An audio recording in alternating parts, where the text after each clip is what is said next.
Hello friends, स्वागत है आप सभी का आपके अपने YouTube channel study session with HM में। तो फ्रेंड्स, आज हम RBC class 10 SST chapter number first स्वर्णिम भारत प्रारंभ से 1206 ईस्वी तक को कंटिन्यू रखेंगे। और आज का हमारा टॉपिक रहेगा बाह्य आक्रमण एवं आत्मसातीकरण। बाह्य आक्रमण एवं आत्मसातीकरण। बाह्य आक्रमण तो आप समझ गए होंगे, और आत्मसातीकरण का अर्थ क्या होता है? आत्मसात, मैं हमेशा अपनी वीडियोस में बोलता हूँ आत्मसात करो। आत्मसात यानी याद करना, ठीक है ना। और आत्मसातीकरण यानी वह प्रक्रिया जिसमें किसी नए परिवेश से कुछ ज्ञान या गुण ग्रहण किया जाता है, उस प्रक्रिया को हम क्या कहते हैं? आत्मसातीकरण, ठीक है ना। तो इसके अंतर्गत हम 3 पढ़ेंगे, शक, हूण एवं कुषाण। ये 3 वंश है, ठीक है ना। सबसे पहले शक वंशों के विषय में जानते हैं।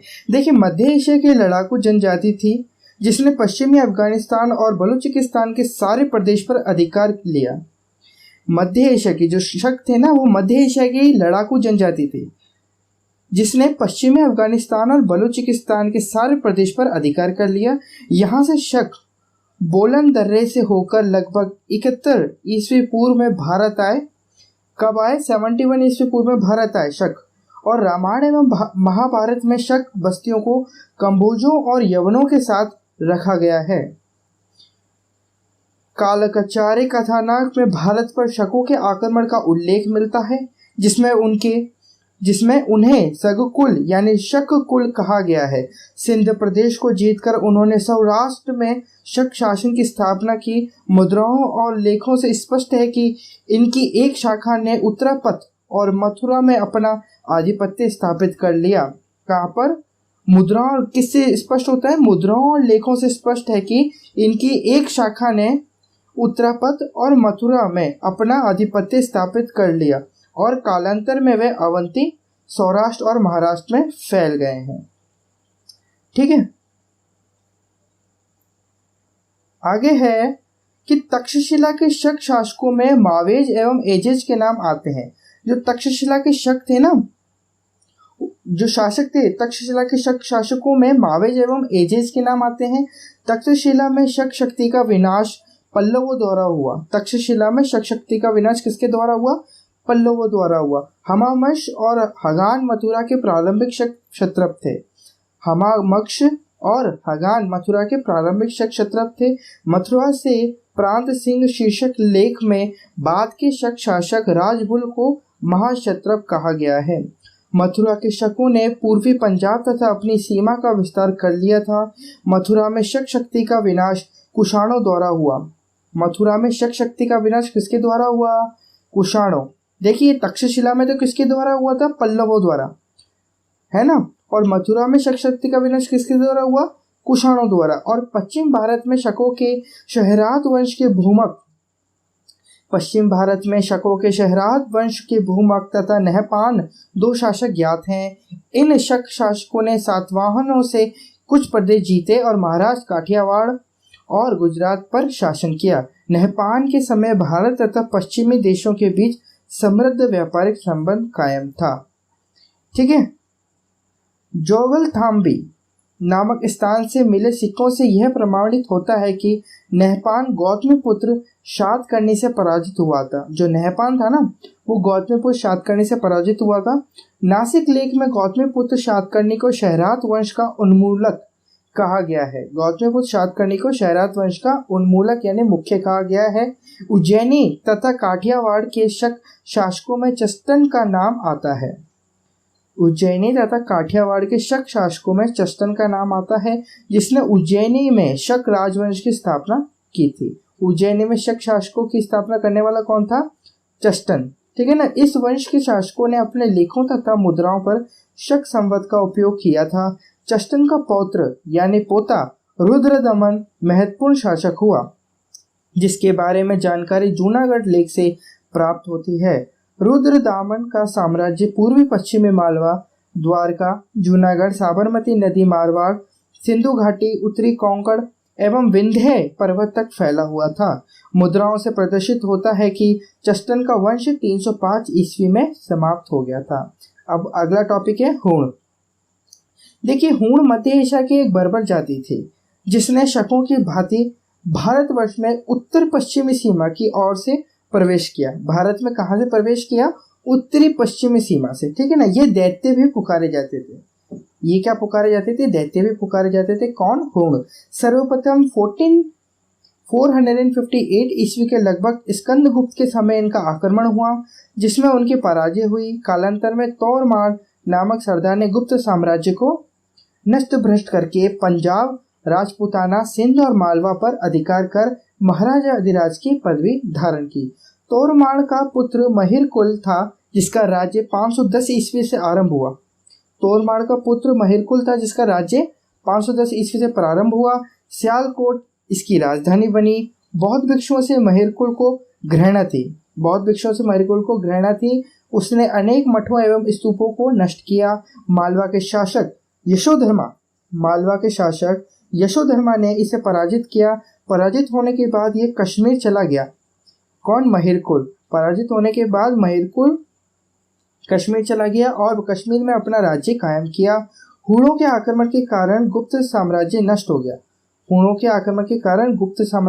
हो गया और भारत की राजनीतिक एकता समाप्त हो गई।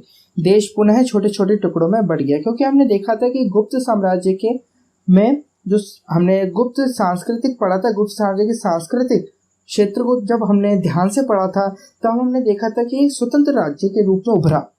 गुप्त जो साम्राज्य था वो स्वतंत्र राज्य के रूप में उभरा और वहाँ पर जो नीति निर्देशक तत्व थे वह सभी सुसज्जित और व्यवस्थित थे, ठीक है ना। और लेकिन जब हुणों ने इन पर आक्रमण किया तब पूरा गुप्त साम्राज्य अस्त व्यस्त हो गया और पूरा नष्ट हो चुका था। फिर देश पुनः छोटे छोटे टुकड़ों में बढ़ गया। अब देखते हैं कुषाण वंश। तो कुषाणों को यूची या तौचेरियन भी कहा जाता है। यूची कबीला 5 भागों में बढ़ गया था। यूची जो कबीला था यानी कुषाण वंश का जो कबीला था वो 5 भागों में बढ़ गया था। इन्हीं में से एक कबीले ने भारत के कुछ भागों पर शासन किया। ठीक, ये था कुषाण वंश, जिसमें से पहला अपन देखते हैं कुजुल कंडविस प्रथम ने। यह अपनी जाति के गौरव का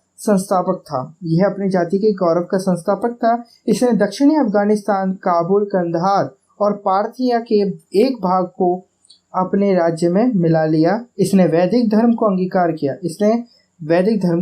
अंगीकार किया। फिर इसी में एक दूसरा शासक और आता है विमकंटविस द्वितीय। भारत के एक विशाल क्षेत्र पर इसका राज्य था। किसका? विमकंटविस द्वितीय ने। यह शैव मत का अनुयायी था, यानी शिव के क्षेत्र का अनुयायी था यानी फॉलोवर था। इसकी कुछ मुद्राओं पर त्रिभुज, त्रिशूलधारी, विवाह के चर्माग्राही, नंदी अभिमुख भगवान शिव की आकृति अंकित है। इसने भारत में पहली बार अपने नाम के सोने के सिक्के चलवाए। देखिए, सवाल पूछ सकते हैं कि भारत में पहली बार किस कुषाणवंश शासक या फिर कुषाणवंश ना देखे किस शासक ने अपने नाम के सोने के सिक्के चलाए? तो आप क्या बोलेंगे? विमकंटविस द्वितीय ने भारत में पहली बार अपने नाम के सोने के सिक्के चलाए। फिर इसके बाद एक महान राजा हुआ जिसका नाम था कनिष्क। तो कनिष्क के विषय में क्या है कि यह भारत के प्रमुख कुषाण राजाओं में माना जाता है। परंपरा के अनुसार इसके समय में कश्मीर के कुंडलवन में आचार्य पार्श्व की अध्यक्षता में चौथी बौद्ध संगति संपन्न हुई थी।